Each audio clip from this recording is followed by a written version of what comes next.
नमस्कार, स्वागत है आप सबका दिन भर के तमाम बड़ी और अहम खबरों के साथ मैं हूं कवीन सचान। शुरुआत हेडलाइन से।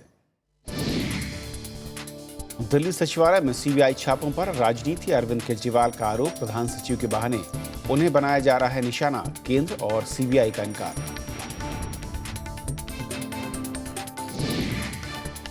दिल्ली के मुख्यमंत्री का केंद्र सरकार पर बड़ा आरोप, कहा अरुण जेटली को बचाने के लिए की गई छापेमारी। वित्त मंत्री ने आरोपों को बताया बेबुनियाद।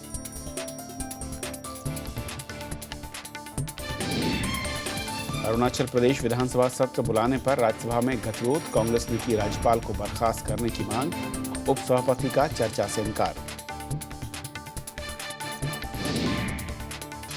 लोकसभा में फिर उठा पंजाब में दलितों और महिलाओं पर अत्याचार का मुद्दा। कांग्रेस ने कहा दलित विरोधी है राज्य सरकार। अकाली दल ने बताया राजनीति से प्रेरित। 2 लाख से ज्यादा के नकद लेन देन के लिए पैन नंबर होगा अनिवार्य। 50,000 से ज्यादा के होटल बिल और विदेश यात्रा के लिए भी जरूरी बैंक खाते के लिए भी देनी होगी जानकारी। आइए देखते हैं पहली खबर।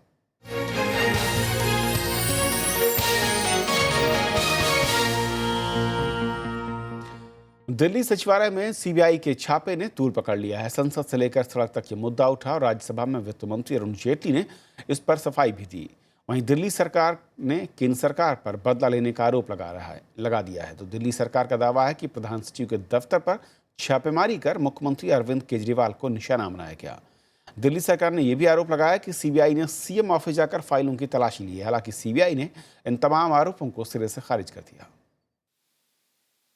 दिल्ली सरकार का सचिवालय सुर्खियों में है। सुबह 10 बजे के करीब जब सीबीआई की टीम सीएम के प्रधान सचिव राजेंद्र कुमार के दफ्तर को खंगालने पहुंची तो हड़कंप मच गया। मुख्यमंत्री अरविंद केजरीवाल ने तुरंत ट्वीट कर इसे बदले की राजनीति से प्रेरित बताया। वहीं सीबीआई ने आरोपों को खारिज करते हुए गलत संदेश फैलाने का आरोप लगाया। हमारी जांच को बाधित करने के लिए झूठा प्रचार नहीं करिए। सीबीआई भ्रष्टाचार के खिलाफ नियमानुसार कार्रवाई करने के लिए प्रतिबद्ध है।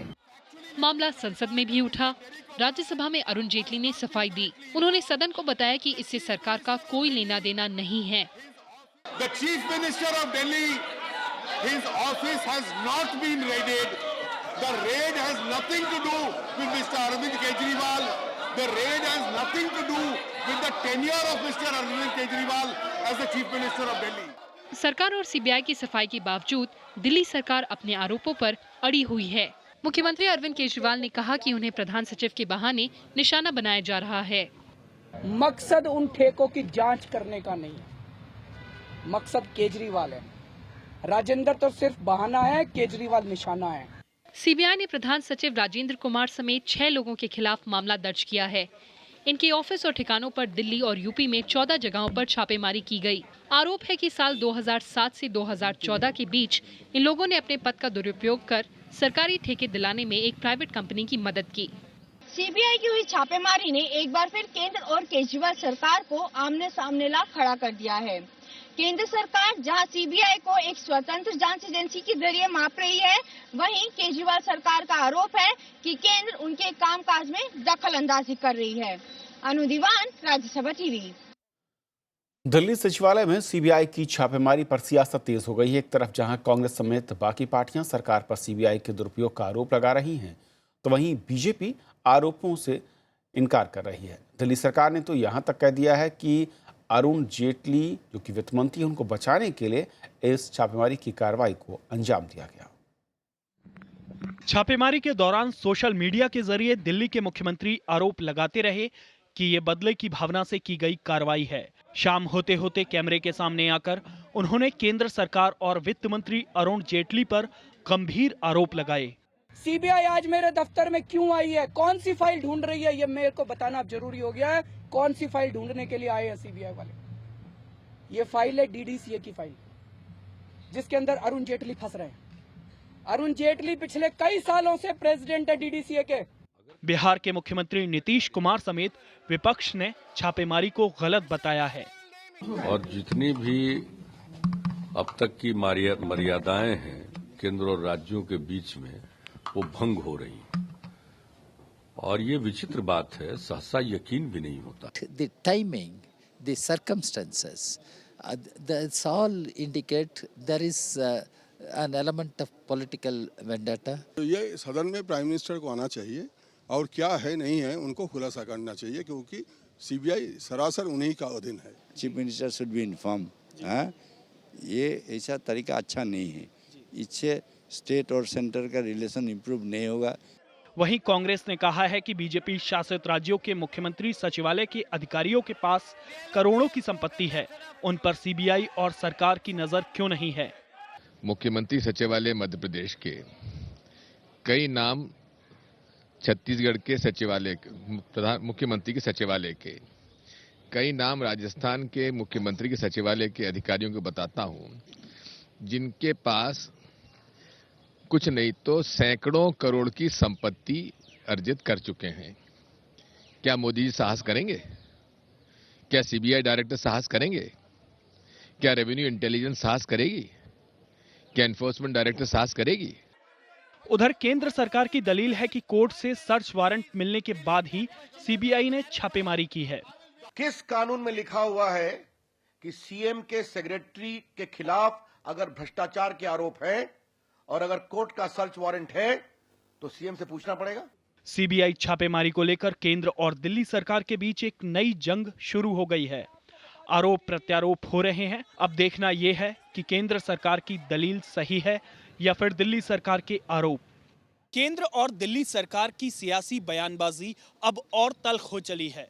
अरविंद केजरीवाल की प्रधानमंत्री को लेकर प्रतिक्रिया से दोनों के संबंध बिगड़ने का अंदेशा है, जिसका खामियाजा दिल्ली की जनता को भुगतना पड़ सकता है। कैमरामैन मनोज के साथ नवविक्रम सिंह, राज्यसभा टीवी, दिल्ली। दिल्ली के मुख्यमंत्री अरविंद केजरीवाल के आरोपों को बेबुनियाद बताया है। वित्त मंत्री ने कहा है कि वो इससे ज्यादा कुछ नहीं कह सकते। His morning statement appeared to be prima facie incorrect, but the evening one seems to be absolute rubbish, and I don't think I need to respond to rubbish. और इस पूरे मसले पर बातचीत करने के लिए हमारे साथ आम आदमी पार्टी के नेता सोमनाथ भारती हैं। सोमनाथ भारती, स्वागत है आपका राज्यसभा टेलीविजन पर। सबसे पहले, जिस तरीके की पूरी कार्रवाई है, क्यों आपकी पार्टी और आपके मुख्यमंत्री ये कह रहे हैं कि सीबीआई उनको टारगेट कर रही है? क्या वजह है? आप देखें कि आज सीबीआई को जो सर्टिफिकेट दिया जा रहा है भाजपा के द्वारा, इसी सीबीआई के बारे में 2014 में माननीय प्रधानमंत्री साहब जब प्रधानमंत्री नहीं थे, उन्होंने कहा था कि सीबीआई यूपी के हाथ में एक पॉलिटिकल स्कोर सेटल करने का टूल है और इससे लोगों को डराना चाहती है। इसी सीबीआई के बारे में सुप्रीम कोर्ट ने कहा कि ये केज्ड पैरेट है। आज जो कुछ भी घटना घटी, इससे निंदनीय और इससे घृणित काम डेमोक्रेटिक इंडिया के लिए नहीं हो सकता। एक सिटिंग चीफ मिनिस्टर का दफ्तर सीबीआई रेड करती है, किसके लिए, किसके नाम पे? एक अधिकारी से कुछ उनको सबूत लेने हैं। पूरे का पूरा जो ताना बाना है, जो फैब्रिक है पूरा डेमोक्रेटिक स्ट्रक्चर का, जो फेडरलिज्म का स्ट्रक्चर है, आज इतना आहत हुआ है। आज माननीय बाबा साहब अम्बेडकर जहां भी होंगे, उनको इतना दुख पहुंचा होगा कि इन्होंने। सोमनाथ जी, मैं सीधे फैक्ट पर आना चाह रहा हूं कि आपके हिसाब से, आपकी पार्टी के हिसाब से ऐसा क्या होना चाहिए था कि अगर किसी प्रिंसिपल सेक्रेटरी के खिलाफ सीबीआई को छापेमारी की कार्रवाई करनी है तो उसका रास्ता क्या होना चाहिए था? अब मुझे बताया ना कि ये 2007 की घटना है। 2007 से 2014 तक क्या कर रहे थे ये? जब इनकी कुल मिलाकर सरकार 1 साल पूरी थी हमारे सरकार बनने के पहले, क्या कर रहे थे ये? आज ऐसी क्या जरूरत आनी पड़ी? ये सिर्फ और सिर्फ लोगों के ध्यान भटकाने का, डीडीसीए का जो इनके ऊपर आरोप है अरुण जेटली साहब के ऊपर, वो फाइलें गायब कराने का, ये बिल्कुल ऐसी इनकी ना नीयत साफ है ना इनकी नियति साफ है। और सीबीआई का मेरा सवाल बहुत सीधा है सोमनाथ जी, वो कि इनको अगर इसका बहुत बड़ा नुकसान इनको देना पड़ेगा। आप किसी सरकार पर जब आरोप लगा रहे हैं, कोई संस्था अगर किसी के खिलाफ जांच कर रही और कोर्ट के सर्च वारंट के आधार पर अगर उसने पिछले 5 साल या 5 महीने को ये जांच नहीं की, तो उसके बाद जब भी जांच करेगी तो क्या सवालों के घेरे में आ जाएगी? और यह हर पार्टी के साथ होगा? बिल्कुल नहीं। आप बिल्कुल सही कह रहे हैं। मैं कह रहा हूं कि अगर उन पे है कि भाई एजुकेशन डिपार्टमेंट जब सेक्रेटरी थे तब उन्होंने कुछ घोटाले किए, या कुछ किसी पर्टिकुलर कंपनी को फेवर किया, आईटी में जब सेक्रेटरी था वहां तब किसी कंपनी को फेवर किया। अरे तो उन डिपार्टमेंट्स में जाकर के ढूंढो ना फाइल, कि फाइल सीएम ऑफिस में है, फाइल कहां मिलेगा? मतलब खोया कहीं, खोए ढूंढे कहीं। तो क्या ये कहा जाए सोमनाथ जी कि अब सीबीआई आपको कहां फाइल पर मिलना है, सर्च करे, एजुकेशन इसका डिपार्टमेंट में, फैसला आईटी डिपार्टमेंट आम आदमी में, पार्टी की सरकार फाइनेंस उसके नेता डिपार्टमेंट में, वहां करेंगे? जाएंगे, वहां जाएंगे। सोमनाथ जी, तो क्या सीबीआई सर्च कहां नहीं, करेगी, कैसे करेगी, इसका फैसला देखिए, कोई तीसरा शख्स जनता सब करेगा? देख रही है। आपको भी मालूम है, मुझे भी मालूम है कि माननीय मुख्यमंत्री के दफ्तर में जो फाइलें होती है वो सिर्फ 10 दिन 12 दिन पुरानी होती है, जिसमें कि माननीय मुख्यमंत्री साइन करना होता है। ये तो बड़ी गजब सी बात हो गई भाई साहब, आप जिसको डिफेंड कर रहे हैं। नहीं, मैं डिफेंड नहीं कर रहा हूं। जो आप जो तर्क दे रहे हैं, मैं उसके तर्क के पीछे के बेस जानना चाहता हूं। इनको पकड़ना कुछ नहीं है। अब मैं आप ही के तर्क पर आता हूं सोमनाथ जी। इससे पहले जब दिल्ली सचिवालय में तैनात एक और आईएएस को पकड़ा गया सीबीआई की ओर से, तब आपकी पार्टी ने कहा था क्योंकि करप्ट लोग हैं और हम सीबीआई को उनको सौंपना चाहते हैं, उनके खिलाफ जांच होगी। एक अधिकारी के खिलाफ जब जांच हुई तो बयान दूसरा, जब दूसरे अधिकारी उस शिकंजे में आते हैं तो आप सीधे सीबीआई को ही घेरते हैं, सीधे आप केंद्र सरकार को घेरते हैं। ये ऐसा नहीं लगता कि जो अच्छा लगे, जो आपके हित में हो या जो आपकी इमेज को ठीक रखे, उस पर आपका स्टैंड कुछ और, बाकी पर आपका स्टैंड कुछ और। आप कविंद्र भाई, मैंने क्या कहा, आप मुझे एक बार बोलने का मौका दें, पूरा मौका दें। आपके ऑडियंस को जानना जरूरी है मामला क्या है।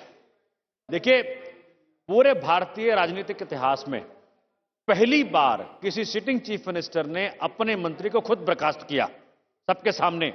कोई भाजपा नहीं बताने आई थी, कोई कांग्रेस नहीं बताने आई थी, कोई मीडिया नहीं बताने आई थी कि वो मंत्री के ऊपर ये इल्जाम है। पहली बार भारतीय राजनीति के इतिहास में एक सीनियर ब्यूरोक्रेट आईएएस ऑफिसर को, संजय प्रताप सिंह जी को, सीबीआई को केस सौंपा गया मुख्यमंत्री कार्यालय के द्वारा। अगर आपका जेन्युइन इंटरेस्ट इन्वेस्टिगेशन है, भ्रष्टाचार पकड़ना है, तो आप मुख्यमंत्री कार्यालय में छापा नहीं मारोगे, आप इन्वेस्टिगेशन करोगे। अगर वो कह दिया होता, अरविंद जी तो ऐसे इंसान हैं, उन्होंने पहले एग्जाम्पल सेट कर रखा है। मैं माननीय प्रधानमंत्री को चैलेंज करता हूं, कब करेंगे, कब इतना जिगरा दिखाएंगे? सुषमा स्वराज जी के ऊपर इल्जाम है, वसुंधरा राजे के ऊपर इल्जाम है, दुनिया भर के लोगों के ऊपर इल्जाम है। क्या प्रिंसिपल सेक्रेटरी निपेंद्र मिश्रा जी के ऊपर अगर छापा मारना हो तो वहां करेंगे, पीएमओ के अंदर करेंगे? मामला क्या है कि इस वक्त इनको दिल्ली सरकार की सफलता से इतना आहत है ये कि इनका राजनीतिक करियर दांव पर लगा हुआ है। I M terming it political death. माननीय प्रधानमंत्री और उनके पार्टी दोनों को पॉलिटिकल डेथ आगे दिख रहा है आम आदमी पार्टी की सफलता के सामने। लेकिन सोमनाथ जी, दिल्ली सरकार और उनके मुख्यमंत्री जो आपकी पार्टी के, उन पर सीधे तौर पर विरोधी दल ये कहते हैं कि हर मसले को वो ट्विस्ट देते हैं और जिस तरह की भाषा या फिर जो कुछ आरोपों के घेरे में लाया जाता है वो बिलो द बेल्ट हो जाता है। देखिए जी, ये पहली बार ऐसे मुख्यमंत्री देश में आए हैं जो कि कन्वीनियंस की राजनीति नहीं करते। कांग्रेस के लोग थे तो भाजपा के बारे में बड़ा आराम से बात करना, कोई ऐसा काम नहीं करना जिससे कि उनके मान सम्मान को ठेस पहुंचे। कांग्रेस भाजपा को बचाती थी, भाजपा कांग्रेस को बचाता था। आज एक पहली सरकार ऐसी आई है जिसको किसी को नहीं बचाना है, क्योंकि ये आई इसी मुद्दे पे है कि हमको भ्रष्टाचार खत्म करना है। तो ये जो पुराना था ना convenience of politics, politics of convenience, वो नहीं रहा। अब तो जनता की हित की बात होगी, जनता के हित की बात होगी। शब्दों की गरिमा टूटेगी, चाहे कांग्रेस के मित्र हो या भाजपा के मित्र हो। क्या शब्दों की गरिमा टूटेगी? शब्दों की गरिमा टूटेगी? नहीं, शब्दों की गरिमा। अब एक कॉवर्ड कायर को क्या बोलेंगे बताइए? अगर कायर बोलना है किसी को तो क्या बोलेंगे? और कौन सा अच्छा शब्द है? चलिए, मैं समझना चाहता हूं। जाने ले रहे हैं ये। कल एक बच्चे की हत्या हो गई, झुग्गियों में एक बच्चे की हत्या हो गई। वो हत्या नहीं दिख रहा आपको? आपको शब्द दिख रहे हैं। वहां पे जो कर्म उनके जो कुकर्म है कि एक बच्चे की हत्या, वो जहां 500 झुग्गियां तोड़ी गई उसमें हो गई, उसमें कोई चर्चा नहीं हो रही है, उसमें कोई अंदर नहीं जा रहा, उसमें कोई पकड़ा नहीं जाएगा, किसी को मर्डर चार्ज नहीं लगेगा, क्योंकि वो गरीब है। और यहां चूंकि माननीय प्रधानमंत्री की बात है तो शब्द भी बड़े कड़वे दिख रहे हैं। एक आखिरी सवाल सोमनाथ जी, जिन अधिकारी के पक्ष में आप लोग दलील दे रहे हैं, उन अधिकारी पर 7 मामले दर्ज थे जहां तक मेरी जानकारी है, जो कि पब्लिक डोमेन में है। करप्शन के मामले दर्ज थे। आपकी पार्टी करप्शन के खिलाफ लड़ाई लड़कर उसे खत्म करने के मकसद के साथ सरकार में आई थी। ऐसे अधिकारियों को सरकार के साथ काम करने का मौका देना कहां तक जायज है? मैं तो कह रहा हूं, अगर करप्शन के चार्ज है उनको फांसी चढ़ा दो। माननीय मुख्यमंत्री ने भी ये कहा, हम सब ने बार बार ये बात कही। हमारे से ज्यादा अलर्ट कौन हो सकता है जो अपने मंत्री खुद बर्खास्त कर दे, जो अपने सीनियर अधिकारी खुद सीबीआई को सौंप दे। अगर करप्शन का चार्ज है तो इन्वेस्टिगेट करिए ना, जेल भेजिए ना भाई, हम तो ये कह रहे हैं। लेकिन जिस तरह से आज आपने सीएम के ऑफिस को रेड करके वहां पे एक डर का माहौल पैदा करने का प्रयास किया, नंबर 1, डीडीसीए के फाइल्स को गायब करने का प्रयास किया, नंबर 2, अरुण जेटली जी के फेवर में आपने काम करने का प्रयास किया, नंबर 3, उससे जग जाहिर हो रहा है दिल्ली ये हारे, बिहार ये हारे, अब ये पूरा हिंदुस्तान हारेंगे और फिर इनकी राजनीतिक करियर खत्म हो जाएगी। तब जाके मालूम पड़ेगा इन्होंने क्या खोया है। चलिए सोमनाथ जी, हमसे बातचीत करने के लिए बहुत बहुत शुक्रिया आपका। ये थी हमारी पहली खबर। छोटा सा ब्रेक के उस पार दिन भर की दूसरी बड़ी खबर।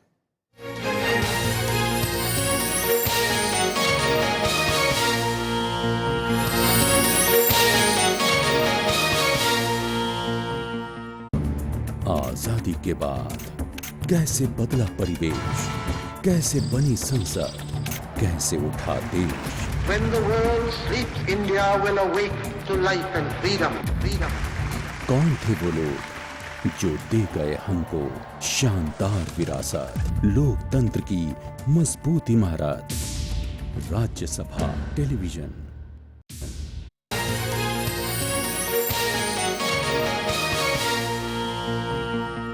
राज्यसभा में आज अरुणाचल प्रदेश में विशेष सत्र बुलाने का मसला गर्माता रहा। कांग्रेस ने राज्यपाल के सत्र बुलाने के फैसले का विरोध किया और उन्हें बर्खास्त करने की मांग की।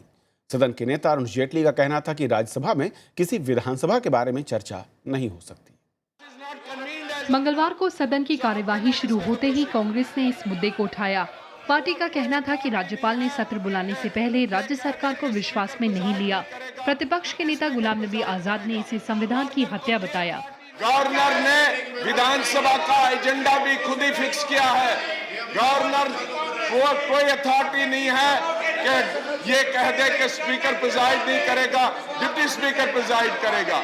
गवर्नर को ये अथॉरिटी नहीं है कि डिप्टी स्पीकर को हटाने के लिए रेजोल्यूशन मूव किया जाएगा। सदन के नेता अरुण जेटली ने राय दी कि नियम 238 के तहत इस पर राज्यसभा में चर्चा नहीं हो सकती। What is happening in a state assembly has never been discussed in this house, should never be discussed in this house. If you allow this discussion, tomorrow state assemblies will start discussing what happens in this house. उपसभापति पीजे कुरियन ने भी व्यवस्था दी कि इस नियम के तहत राज्यपाल पर चर्चा नहीं की जा सकती। According to Rule 238, the position, a person in position and authority like governor can be discussed only through a substantive motion. Let me say. Substantive motion, number 1. Second, proceedings of the Legislative Assembly will not be discussed. दरअसल इस घटनाक्रम के पीछे अरुणाचल में कुछ समय से चल रही बीजेपी और कांग्रेस की रस्साकशी है। 60 सदस्यों वाली विधानसभा में कांग्रेस के 47 विधायक हैं। बीते दिनों कांग्रेस के 13 विधायकों ने पार्टी के खिलाफ डिप्टी स्पीकर तेनजिंग नोरबू की अगुवाई में बगावत कर दी। इस पर पार्टी ने डिप्टी स्पीकर को हटाने का नोटिस दिया। जवाब में बीजेपी ने स्पीकर नबाम रेबिया को हटाने का नोटिस दिया। राज्यपाल की ओर से जारी एजेंडे में स्पीकर को हटाने का प्रस्ताव पहले स्थान पर है। कृति मिश्रा के साथ bureau report, Rajya Sabha TV. Lok Sabha में कांग्रेस सदस्यों ने आज दूसरे दिन भी पंजाब में दलितों और महिलाओं पर अत्याचार का मुद्दा उठाया। कांग्रेस ने अकाली बीजेपी सरकार पर दलित विरोधी होने का आरोप लगाते हुए राज्य सरकार को बर्खास्त करने की मांग की। लोकसभा में कांग्रेस ने पंजाब सरकार को दलित और महिला विरोधी करार दिया।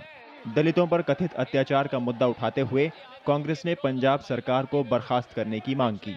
शून्यकाल में कांग्रेस सांसद ज्योतिरादित्य सिंधिया ने आरोप लगाया कि पंजाब में दलित और महिलाओं पर हो रहे अत्याचार की घटनाओं के लिए पंजाब सरकार से जुड़े लोग जिम्मेदार हैं।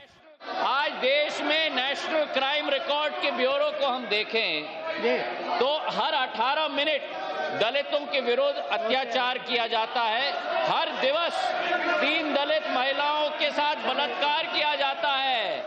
अकाली दल की नेता और केंद्रीय मंत्री हरसिमरत कौर बादल ने कांग्रेस के आरोपों को राजनीति से प्रेरित बताया।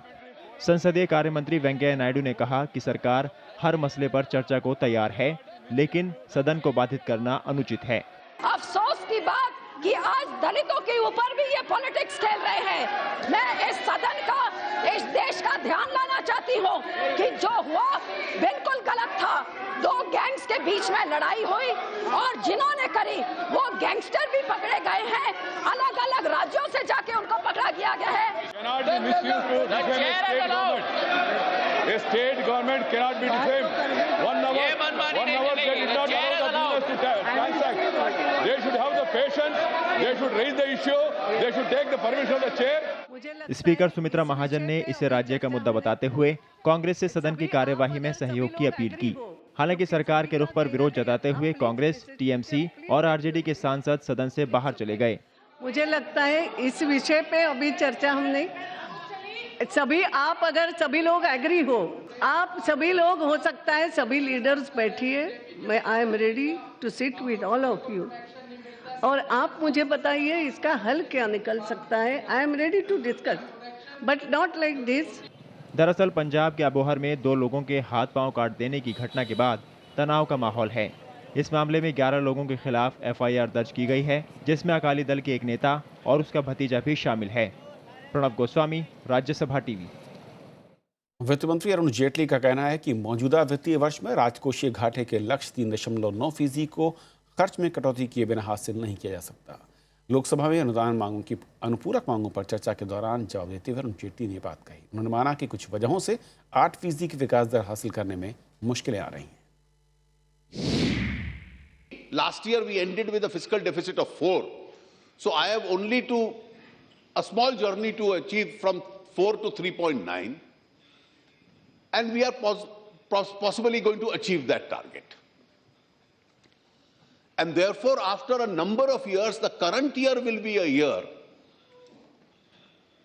where it's not 3.9 fiscal deficit which is important, but the quality of that fiscal deficit will also be important.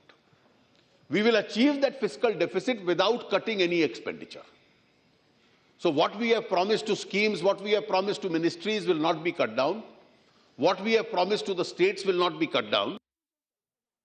लेन देन में पारदर्शिता लाने के लिए केंद्र सरकार ने पैन नंबर को अनिवार्य करने का फैसला किया है। इसके तहत 2 लाख से ऊपर के नकद लेन देन के लिए पैन नंबर अनिवार्य होगा। साथ ही 10 लाख से ऊपर की अचल संपत्ति की खरीदारी के लिए भी पैन नंबर देना होगा। अगले 1 जनवरी से 50,000 से ऊपर के होटल बिल और विदेश दौरों के टिकटों के लिए भी पैन कार्ड जरूरी होगा। साथ ही हर तरह के बैंक खाता खोलने के लिए पैन नंबर भी अब देना होगा। हालांकि प्रधानमंत्री जनधन योजना के तहत खुलने वाले खातों को इस प्रावधान से अलग रखा जाएगा। वित्त मंत्रालय के मुताबिक प्रत्यक्ष कर के संग्रह में 30 से 40,000 करोड़ की कमी हो सकती है। प्रधानमंत्री नरेंद्र मोदी ने संसद न चलने के लिए विपक्ष को दोषी करार दिया। केरल दौरे के दूसरे दिन कोल्लम में राज्य के पूर्व मुख्यमंत्री आर शंकर की प्रतिमा का अनावरण करते हुए उन्होंने यह आरोप लगाया। केरल दौरे के दूसरे दिन प्रधानमंत्री नरेंद्र मोदी ने कोल्लम में पूर्व मुख्यमंत्री आर शंकर की प्रतिमा का अनावरण करते हुए उनके योगदान को याद किया। हम जैसे दलित हो, पीड़ित हो, शोषित हो, वंचित हो, पिछड़े हो, ऐसे लोगों की उंगली पकड़ करके अगर कोई महापुरुष शिक्षा के द्वार तक ले गया हो, हम लोगों की जिंदगी बदलाने लाने का प्रयास किया हो, तो वो हमारे लिए सब कुछ होता है। इस मौके पर उन्होंने संसद की कार्यवाही में बाधा पहुंचाने के लिए विपक्ष की तीखी आलोचना की। जिन लोगों को पिछले लोकसभा चुनाव में देश की जनता ने घर भेज दिया, पराजित कर दिया, उन लोगों ने तय किया है हम तो बर्बाद हुए लेकिन तुम्हें भी बर्बाद करके छोड़ेंगे, हम संसद को चलने नहीं देंगे, देश का जो होगा होगा, हमको पराजित किया है, तब देख लो हम कैसा करते हैं। मुख्यमंत्री ओमान चांडी को अलग रखने से पैदा विवाद के बीच पूर्व मुख्यमंत्री आर शंकर के परिवार ने खुद को कार्यक्रम से दूर रखा। My father, who is a staunch congressman, who is a Gandhian, is pictured as a politician, a BJP man. That which I cannot stand. I will definitely fight it to the last moment. इससे पहले प्रधानमंत्री कोच्चि तट से 50 kilometre दूर अरब सागर में जंगी जहाज INS Vikramaditya पर combined commanders conference में शामिल हुए। करीब 3.5 घंटे तक चली इस कॉन्फ्रेंस में रक्षा मामलों से जुड़े कई और मुद्दों पर भी चर्चा की गई। ये पहला मौका है जब ये सम्मेलन राजधानी दिल्ली से बाहर हुआ। इस मौके पर रक्षा मंत्री मनोहर पर्रिकर, राष्ट्रीय सुरक्षा सलाहकार अजीत डोवाल के अलावा तीनों सेना के प्रमुख मौजूद थे। Bureau report, Rajya Sabha TV. चुनाव आयोग के मुताबिक देश में चुनाव खर्च को लेकर कोई कारगर कानून नहीं और इसके चलते चुनावों पर होने वाले कुल खर्च का 80% से ज्यादा चुनाव आयोग की नजर में आ ही नहीं पाता। आयोग के मुताबिक चुनाव में होने वाले खर्च का सही हिसाब रखने के लिए चुनाव से जुड़े कानूनों में सुधार की बेहद सख्त जरूरत है। दिल्ली में प्रदूषण रोकने के लिए डीजल गाड़ियों पर पाबंदी पर सुप्रीम कोर्ट बुधवार को फैसला करेगा। इस मामले में सुनवाई के दौरान अदालत ने ग्रीन टैक्स बढ़ाने के संकेत दिए, साथ ही भारी गाड़ियों के पंजीकरण पर प्रतिबंध का भी जिक्र किया। दिल्ली NCR क्षेत्र में बाहर से आने वाले कमर्शियल वाहनों से लिया जाने वाला ग्रीन टैक्स अब 700 के बढ़ाकर 1300 रुपये कर दिया जा सकता है और इसके अलावा 2000 सीसी से ज्यादा की डीजल इंजन गाड़ियों के रजिस्ट्रेशन पर भी रोक लग सकती है। जहां इन्वायरमेंट कॉम्पनसेशन चार्ज जो ECC कहते हैं, जो ट्रक पे लागू होता है, उसको बढ़ाने की मांग थी। कोर्ट ने कहा है कि उस पे वो फैसला देगा कल, और जो ट्रक दिल्ली नहीं आने चाहिए उनको, जो उनको नॉन डेस्टिनेशन कहते हैं, उस पे रोक लगी जाएगी पूरी तरह से और ECC बढ़ाया जाएगा जिससे प्रदूषण और कम हो। तो खबरों के आज के सफर में इतना ही, लेकिन जाते जाते छोड़ जाते हैं देश और दुनिया की कुछ और बड़ी खबरों के साथ। नमस्कार। पंजाब के अबोहर में हुए दलित हत्या मामले में 3 और लोगों को गिरफ्तार किया गया है। शराब कारोबारी के कुछ साथियों से झड़प के बाद दलित युवक भीमसेन की हत्या कर दी गई थी। मद्रास हाईकोर्ट ने नलिनी श्रीहरण की अपील पर तमिलनाडु सरकार को नोटिस जारी किया है। राजीव गांधी हत्या मामले में आजीवन सजा काट रही नलिनी श्रीहरण ने अपनी सजा कम करने के लिए कोर्ट में अपील की है। नलिनी श्रीहरण करीब 24 साल से जेल में कैद है। देश के प्रधान न्यायाधीश TS ठाकुर ने सलाह दी है कि सुप्रीम कोर्ट में शीतकालीन अवकाश के दौरान महत्वपूर्ण मामलों की सुनवाई के लिए अतिरिक्त पीठ बनाई जाए। सुप्रीम कोर्ट में 15 दिन के लिए शीतकालीन अवकाश होता है। ओडिशा विधानसभा अध्यक्ष ने कांग्रेस विधायक नब्बा किशोर दास को 1 हफ्ते के लिए निलंबित कर दिया है। नब्बा किशोर दास सदन के भीतर मोबाइल में आपत्तिजनक वीडियो देखते पाए गए थे। दिल्ली में आज से नए ट्रैफिक नियम लागू हो गए हैं। शराब पीकर या तेज गाड़ी से रफ्तार चलाने पर ड्राइविंग लाइसेंस रद्द होने के साथ साथ भारी जुर्माना भी लगाया जाएगा। इसरो 16 दिसंबर को सिंगापुर के 6 उपग्रहों का प्रक्षेपण करेगा। प्रक्षेपण PSLV रॉकेट के जरिए श्रीहरिकोटा से किया जाएगा। शेयर बाजार में लगातार दूसरे दिन तेजी का रुख रहा। सेंसेक्स 170 अंक बढ़कर 25,320 पर बंद हुआ। वहीं निफ्टी 51 अंक की बढ़त के साथ 7,701 पर बंद हुआ। देश के पहले गृह मंत्री सरदार वल्लभ भाई पटेल की पुण्यतिथि पर प्रधानमंत्री ने ट्वीट कर लौह पुरुष को याद किया। देश को एक सूत्र में पिरोने वाले सरदार पटेल का निधन 15 दिसंबर 1950 को हुआ था। पूर्वी नेपाल में ईंट फैक्ट्री में हुए धमाके में 6 भारतीयों की मौत हो गई। धमाका नेपाल के इटाहारी की एक ब्रिक फैक्ट्री में हुआ। धमाके में करीब 25 लोग घायल हुए हैं। पाकिस्तान ने पेशावर के आर्मी स्कूल पर पिछले साल हुए आतंकी हमले के 8 और दोषियों को फांसी दे दी। इस हमले में कई स्कूली बच्चों समेत 150 लोगों की मौत हुई थी।